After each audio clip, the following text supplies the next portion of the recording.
Assalamualaikum warahmatullahi wabarakatuh. Hamdan wa syukurillah amma ba'd. Hadimakumullah, setiap harinya kita tidak terlepas dengan doa. Di mana doa-doa yang sering kita panjatkan, salah satunya yang tidak terlepas kita sampaikan, kita memohon kepada Allah Subhanahu wa taala yang bunyinya Rabbana atina fid dunya hasanah wa fil akhirati hasanah wa qina adzabannar. Sebagaimana kita mafhum doa ini, kita memohon kepada Allah Subhanahu wa taala agar kita mendapatkan jaminan keselamatan, kebahagiaan ketika di dunia saat ini, dan juga kita berharap kenikmatan, kebahagiaan dan keselamatan kita hari ini sampai terus sambung sampai kepada keselamatan, kebahagiaan di akhirat kelak nanti. Tentu untuk sampai kepada menuju kebahagiaan ini, salah satu jalannya adalah bagaimana kita semakin hari demi hari kita semakin taqarrub kepada Allah Subhanahu wa taala. Amal soleh semakin kita lakukan, ketakwaan kita semakin meningkat kepada Allah Subhanahu wa taala.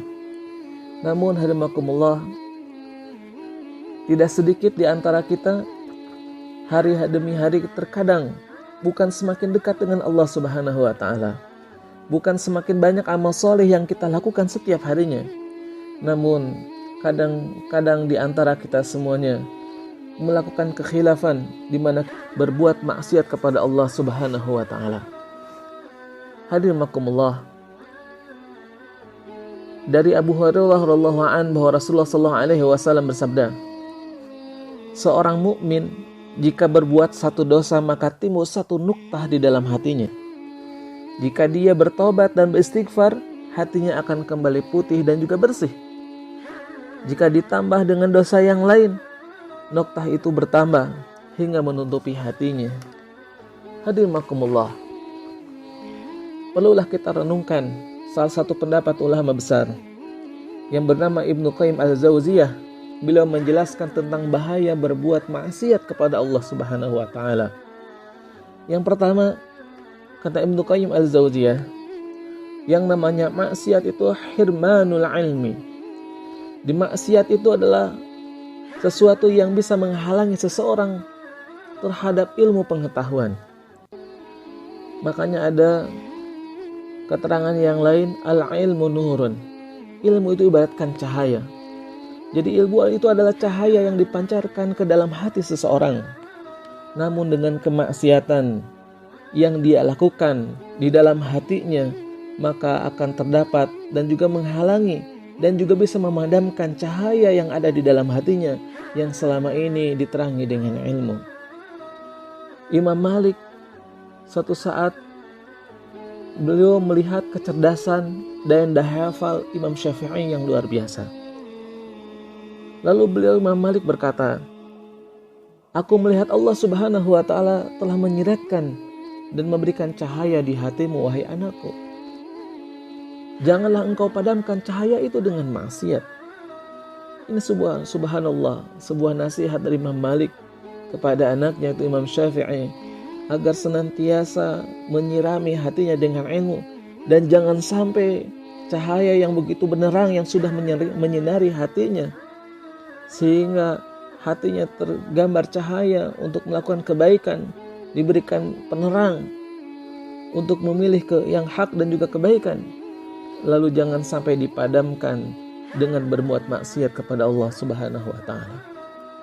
Yang kedua, rahimakumullah, kata Ibnu Qayyim al-Jauziyah, bahaya berbuat maksiat itu karena maksiat hirmanur rizq. Maksiat itu menghalangi datangnya rezeki kepada seseorang. Hadimakumullah, jika ketakwaan, jika amal soleh, jika perbuatan kebaikan itu menyebabkan datangnya rezeki, datangnya pertolongan Allah Subhanahu wa taala, maka meninggalkan ketakwaan, meninggalkan kebaikan amal soleh berarti menimbulkan kefakiran. Ada sebuah riwayat dari hadis riwayat Ahmad, wa innal abda la yuhramu rizqa bidzambi yusibuhu. Seorang hamba dicegah dari rezeki akibat dosa dan perbuatannya. Hadimakumullah, kita harus yakin bahwa takwa, amal soleh, ketaatan kita kepada Allah Subhanahu wa Ta'ala itu adalah penyebab yang akan mendatangkan rezeki dan juga kemudahan kepada kita semuanya. Dan tidaklah mudah mendapatkan rezeki Allah Subhanahu wa Ta'ala kecuali kita berkomitmen untuk meninggalkan kemaksiatan. Apabila kita berkomitmen untuk senantiasa memenuhi hati kita dengan hal-hal yang baik, sehingga kita semakin dekat dengan Allah Subhanahu wa Ta'ala. Yang ketiga, rahimakumullah, Ibnu Qayyim mengatakan bahaya maksiat itu karena maksiat wal wahsyatun yajiduhal 'asi fi qalbihi bainahu wa bainallah. Karena maksiat menimbulkan jarak yang semakin jauh seseorang dengan Allah Subhanahu wa Ta'ala. Diriwayatkan dari seorang laki-laki yang mengeluh kepada seorang arif tentang kesunyian jiwanya. Sang arif berpesan, jika kamu mengalami kegersingan hati, jika kamu mengalami kefuturan, jika kamu mengalami kegersangan hati akibat dosa-dosa, maka yang harus kamu lakukan adalah tinggalkan perbuatan dosa itu. Maka kamu bersegera untuk meninggalkan maksiat.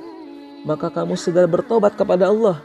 Maka kamu segera menutupi maksiat-maksiat yang pernah kamu lakukan dengan segala amal soleh dan kebaikan. Yang keempat, rahimakumullah, kata Ibnu Qayyim al-Jauziyah mengatakan bahaya maksiat itu karena maksiat ada al-wahsyatul lati tahsulu bainahu wa baina ahlil khair. Karena maksiat itu menjauhkan pelakunya dari perbuatan yang baik.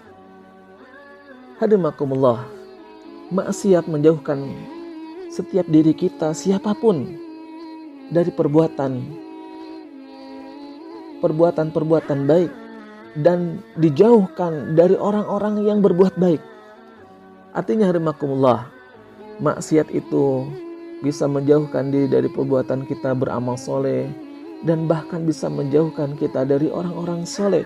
Padahal kita butuh orang-orang soleh itu ada di sekitar kita. Sementara kita bermaksiat, maka kita akan semakin menjauh dari orang-orang soleh yang bisa menjaga kita untuk senantiasa berkomitmen beramal soleh. Dan yang terakhir, hadimakumullah, Ibnu Qayyim al-Jauziyah mengatakan tentang bahaya maksiat, karena maksiat itu adalah ta'siru umurihi, karena maksiat itu menyulitkan urusan-urusan kita. Hadimakumullah, perlulah kita merenung kepada Allah Subhanahu wa Ta'ala. Mungkin jangan-jangan doa kita seolah-olah tidak dikabul oleh Allah Subhanahu wa Ta'ala. Jangan-jangan kita pada saat membaca Al-Quran baru sedikit kita baca, lalu kita merasa bosan membacanya. Jangan-jangan pada saat sholat malam baru 2 rakaat kita melaksanakannya, lalu kita bermalas-malasan untuk menambah rakaatnya. Jangan-jangan ada kesempatan kita berbuat baik, ada kesempatan rezeki berupa harta untuk kita sedekahkan, tapi kita bermalas-malasan untuk menyedekahkan sebagian rezeki kita. Itu karena maksiat yang kita lakukan, sehingga kita menyulitkan kita untuk berbuat kebaikan dan menyulitkan kita dalam setiap urusan-urusan kita.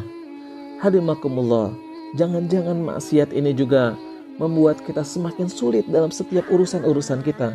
Pada setiap harinya kita begitu banyak masalah, kita tidak menemukan solusinya. Bisa jadi karena maksiat kita kepada Allah Subhanahu wa Ta'ala.